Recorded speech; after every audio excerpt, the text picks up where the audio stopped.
Good afternoon. If you don't know who I am, my name is Candace Keeling, and I'm currently employed with Right at Home Realty as a salesperson. I wanted to talk to you guys today about the top 5 things to do before you sell your home.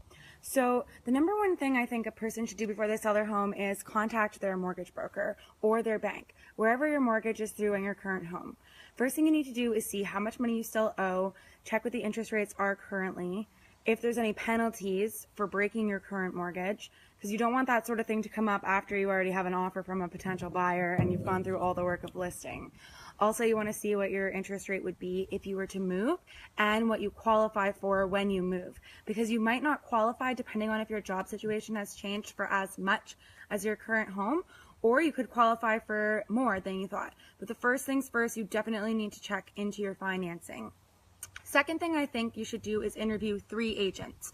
If your agent is shying away from being interviewed, you should question that, because you need an agent who's going to be able to go into a competition situation depending on market conditions and fight for you to get a house.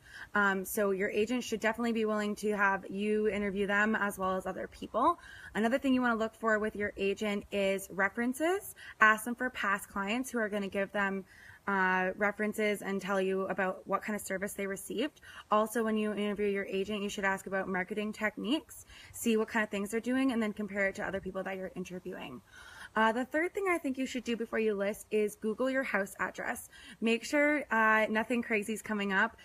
Sometimes there'll be different things about what's going on in the neighborhood, projects that are coming up. You want to make sure nothing negative is coming up so you can address it, so it's not going to be a surprise after you list.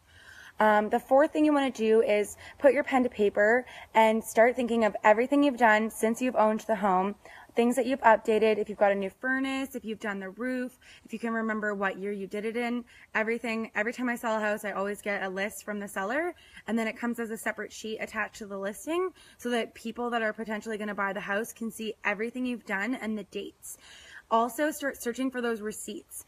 Receipts of any work that you've done or things that you've recently purchased shows that you've been a good homeowner, that you've been organized. So I like to put a big binder out, not only with a neighborhood report, but with receipts from all the work that's done and the dates. It really helps buyers to feel comfortable that you've been taking care of the home while you've owned it.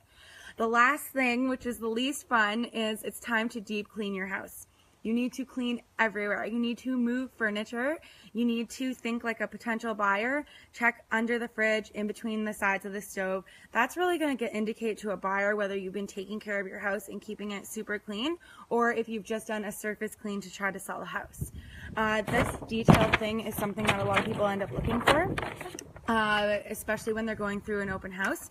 And if you get an offer and it goes through a home inspection, the home inspector will likely be moving some furniture around to get access to check if electricity works and all the plugs and some other things. So since you know the furniture is going to be moved, you're getting forewarned well ahead of time.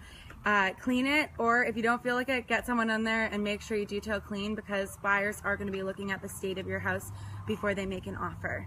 So those are the top 5 things. I'm going to follow up with an article on my website at www.candicekeeling.ca, so be sure to check that out. And I hope this video was helpful.